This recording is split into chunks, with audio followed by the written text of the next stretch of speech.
Welcome, everyone, to our NCAA social series. I'm Andy Katz. I'm pleased to be joined by Kathleen McNeely. She is the NCAA Senior Vice President of Administration and the Chief Financial Officer. On this program, we're going to peel back a little bit of the onion on the gender equity assessment that was released the previous week. And we want to just look at some of the things that came out of this. As everyone knows, this was initially a men's basketball and a women's basketball assessment, but it will also encompass the entire NCAA in terms of looking at gender equity at all levels, all sports, which we'll talk a little bit about on the back end of our conversation. So Kathleen, let's start with your assessment of the assessment overall, and then we'll go to a couple of key points of it. I think the assessment was good. I thought it was accurate. It gave context to the differences between the championships. It reflected what was a huge amount of work done by a number of NCAA staff over the last 9 months to address gender equity issues and make sure that as we reached March, that our men's and women's basketball student athletes had the same experience. So, it's been 2 years, and I don't want to rehash what happened in 2021. Obviously, there was no tournament for the men and the women and spring sports in 2020. So people sometimes forget as these years blend together. But let's look at 22. Everything that I have heard, obviously, I was covering the men's tournament, following the women's tournament. We've done many shows with student athletes in women's basketball, coaches, Lynn Holtzman, Nina King. I mean, so a whole swath of people that were involved in the process. And I didn't hear anything negative, which is tremendous. We saw the March Madness women's basketball social account, the branding on the courts being used by both networks, obviously, multiple networks to televise the men and the women, the amenities, all these different things that went into the 2022 championship.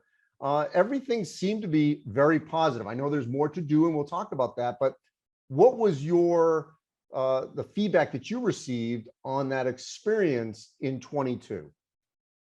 Well, I mean, I actually was at the women's basketball games that Friday, and I experienced the men's. So I can say it was a great experience for both sets of championships. I thought the signage in Minneapolis was powerful for the women. It was exciting. It was a great atmosphere. Minneapolis did a great job. Just overall, I thought it was a great experience, and we didn't hear anything negative about 2022. Everybody seemed to embrace and appreciate the changes, and we, as we do every year, we had a winner for both championships. And during the course of the season, the men's basketball committee and the women's basketball committee met. There was a lot more communication than we've ever seen in the past, and it certainly translated into the way the championships were run. As you look at the assessment of how that piece of the two tournaments went in terms of at that administrative level within the two committees, what was your assessment? I thought the committees did a great job collaborating together. I think probably we all know one of the biggest recommendations was having the same site. So both championships in the same year for the same city. The committee met multiple times to have that conversation. Those were serious conversations talking about the impact on both championships. And at the end of the day, they did decide to not have one site through 2031, and it was a unanimous decision. They took into consideration, as an example, the coaches associations, especially the Women's Basketball Coaches Association. How did those coaches feel about it? What were their concerns? So I think it was good. I think the collaboration was great. That was just an example. I think what was their one major decision, but they were aligned and together on creating that gender equity that we've talked about for the last year. Yeah, before we go into the student athlete experience from this year and beyond, you brought it up. And so I want to talk about that for a second, that was an original recommendation from the report after 2021. But this is a great example of just because it was recommended, once the stakeholders really peeled back and saw what that meant, how would you, have multiple networks working together, lodging for potentially 8 teams? Are you having one site, 2 sites within a city? How many cities could accommodate that? And by the way, do the coaches actually want this to happen? And do the student athletes want it as well? And the result was the survey said no at this point through 2031. So recommendation at the same time, it was reviewed, peer reviewed, and ultimately the decision was, you know what, we're going to wait through the end of this term of 2031. What did you think of that aspect of actually listening to the stakeholders after a recommendation was made? I thought it was really good. I think that Kaplan made a recommendation, you know, on the surface, it looked really great. But when you do peel back that onion, you start to realize the complexities. Do you have 8 really nice hotels, quality hotels in one city? Do you have the air? I mean, there's just all kinds of considerations. There was concerns it would detract from the women's basketball tournament to be in the same city with the men. So I think everybody, the discussions were robust, and I think everybody came to a good conclusion, and external stakeholders were taken into consideration. So I thought that was an example of a recommendation that looked really good, and I think was well placed by Kaplan, but at the end of the day, wasn't the right thing to do at this time.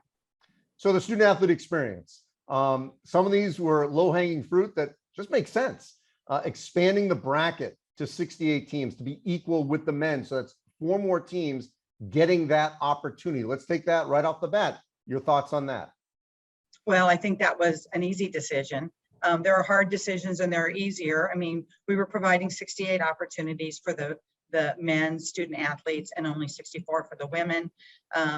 The women's championship has gotten popular, as you know. It's gotten very competitive. Just makes sense to add the 4, provide those additional 4 teams that opportunity to compete. So the first 4 for the women ultimately was a campus site. As of this taping, I know there's still discussion whether or not they put it on neutral or campus.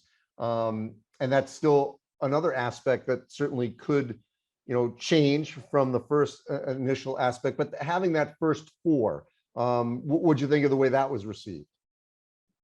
I think people understood. So, you know, we, at that point, we are in November. The championships in 4 months. There's a lot of planning that goes into a site. You have to do site visits. You have to make sure wherever you have it, they can handle it. Certainly going with sites that were already going to have games made it easier to put them off to make sure we could pull off that first 4. Everybody understands it's a different experience for it to be at its own location. And certainly our membership and the committee will take that into consideration. I think there's a good chance we're going to see the women follow the same format as the men, and we're willing to support that. Gifts, swag, another easy one to make it equitable. How do you think that turned out?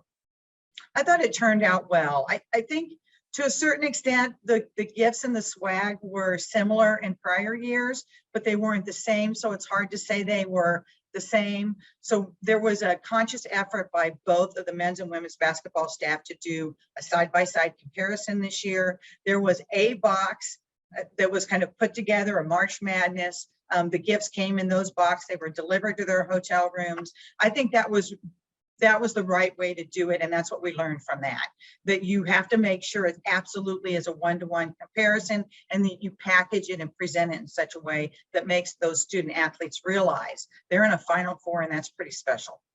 Well, part of that is the branding. And there's no question that when the women's teams arrived in Minneapolis and they were greeted at the airport, a red carpet treatment, something that was not done in the past, getting on those buses with you know, the signage of their school, getting the police escort, all those kinds of things that I think were taken for granted at times, but feel like you are at a big time Super Bowl level event. That was carried out incredibly well. And another one that was really kind of easy to do when you really think about, okay, well, that makes a lot of sense. What was the feedback on that one? Well, I didn't hear the feedback on those specific items, but any of us who have ever been in a caravan with a police escort know that's a very, very cool experience. And certainly we wanted our women's basketball student athletes to feel that, to know that this is a big deal. This is a championship round. I think we were all excited for them.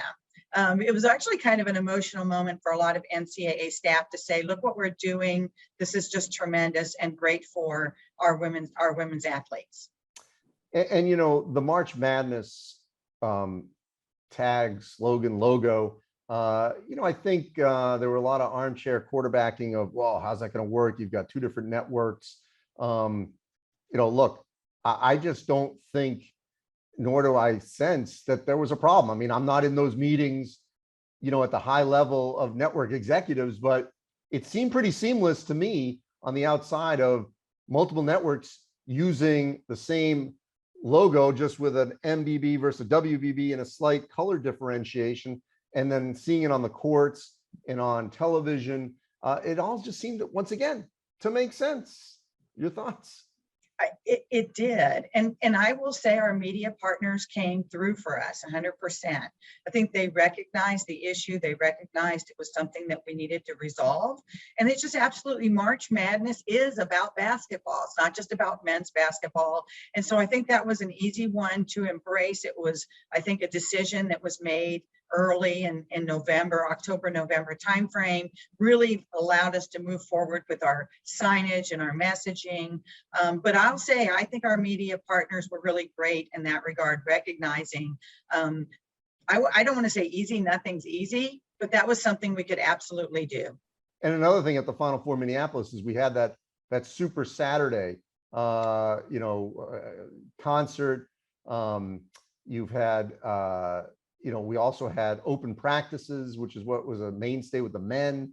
Again, these are things that, for whatever reason, weren't done in the past, or maybe not done as big, that were done in 22. What's the thinking of how it worked and how it could be even enhanced beyond? I think that, well, I will say we had 17, I believe all of our corporate sponsors participated in activation at the Women's Final Four this year. That's the first year that's happened. And that happened because there was, first of all, a lot of optics. So I think they were engaged. They wanted to help solve the problem. They wanted to be part of that Final Four weekend for the women. And I think things like adding the open practice on Saturday was a result of that. So again, I actually think, just like our media partners, our corporate sponsors and partners really stepped forward. They activated, they made it a better experience, not just for the student athletes, but also for the fans and for the promotion of the game, which we all thought was really positive. All right, so I've sort of gone through some of the things that were done that made the most sense. There are times, though, when you really look at budget and staff, and you have to say, okay, wait a minute, they're not completely equal events. So it may not be the same money and number of, you know, staffers to handle it, just because it may not be needed and it may not be as big. If you could just walk us through why that is, when you've got, you know, a Final Four in a dome, every site is neutral. So it's 13 sites, if I'm not mistaken. And in the women, the first and second round are on campus, and then ultimately ending most of the time in what would be an NBA or an NHL arena. Yeah, so I'll start with the first and second round, Andy. So the women's committee in 2015 made the decision to have the first and second round on campus. And I think they did that for the right reasons. They believe it's going to promote the game better. It's going to have a larger audience, more people, fans watching that game. It's a better experience for the student athlete. But it does mean that 16 of those teams don't travel. And so automatically you have lower costs because of that for women over men. And the membership can revisit that decision. They could always decide the game is at a point where it could be at predetermined locations and not on campus. And then if we move forward, it's really the Final Four. So we're talking about turning a football stadium into a basketball arena. So that's going to cost us $4 to $5 million just in putting those seats in there and the infrastructure of making that happen. The women are in a basketball arena, so 18,000 fans approximately compared to the men, 70,000 fans. So you can just see the difference in getting the seating set up. You're talking about security for 70,000 people versus 18,000 people. You're talking about a logistics consultant that has a lot less logistics to work through. And so it just becomes, and quite frankly, even our credit card fees on the sale of tickets.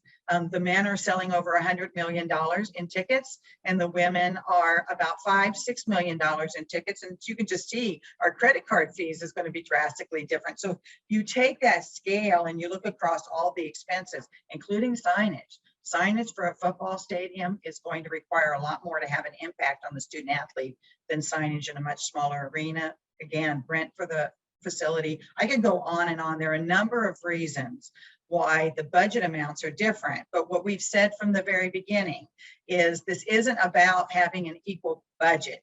It is about having an equitable experience for the student athletes. And that is what we think we achieved. So in 2023, though, we've got two other kind of new wrinkles. One is the regionals will be 2 8-team sites, which will condense it even more. But on the flip side, we'll potentially have unbelievable environments in 2 places versus 4. What will that mean to ensure that it looks equal, but at the same time may require less, potentially funds and staff because you're only doing with 2 sites instead of 4? So we're not really sure that we're going to save any money on the eight teams at one location versus 4 for the regionals. And that just is going to come down to travel expenses and who's where and how far we have to fly them. So we have those issues. I think, Andy, that as we look at that, we do think, and I think it's why the committee wants to try this format, that it's going to put more fans in those arenas and make it a better regional experience for the women's student athletes. And that's certainly what we hope for. So you might save a little bit of money around signage, but we think some of those small savings we're going to have are going to be offset by increased travel and other things that we might have to do in a city where we have more fans that need to be taken care of. And in 2023, we'll have a unique situation in Dallas. All 3 divisions, 1, 2, and 3, will have their championship in Dallas. What will that mean for the women's basketball tournament budget, staff as well? Well, I mean, Division II and Division III pay for their own championships out of their allocation. But I will say it creates a level of opportunity for promotion of the game that you're just not going to see otherwise. I mean, if we can play that up, if the state of Texas, which really does embrace women's basketball, if the state of Texas can play that up, really talk about the synergies of having those 3 championships in the one location, I think that can be pretty powerful. All right, so let's go forward here in basketball. Television contracts up in 24 with ESPN. I'm not telling you to get into the negotiations, but what do you see as the growth of the game continues, certainly with the WNBA, piggybacking obviously with women's college basketball? It's been a great run the last couple of years. How do you see this event, this championship, growing even more, especially when, who knows what's going to happen with the television deal in a couple of years? Well, I think the media ratings for women's basketball have just been growing the last several years. And I think a big part of that is just a great competition and great games.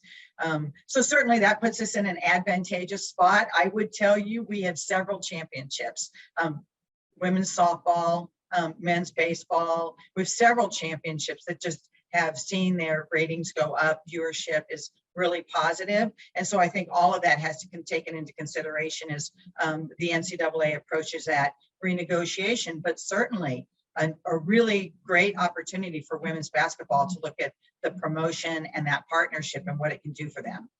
All right, before I let you go, just give me the timeline, if you can, on all the other sports of where we stand with the gender equity report or assessment, because there are plenty of issues, obviously, to dissect in countless other sports that are sponsored at the NCAA level and do need to certainly be more equitable. Where do we stand? Because this was more phase 1 with women's basketball and men's basketball. What's the next step or 2?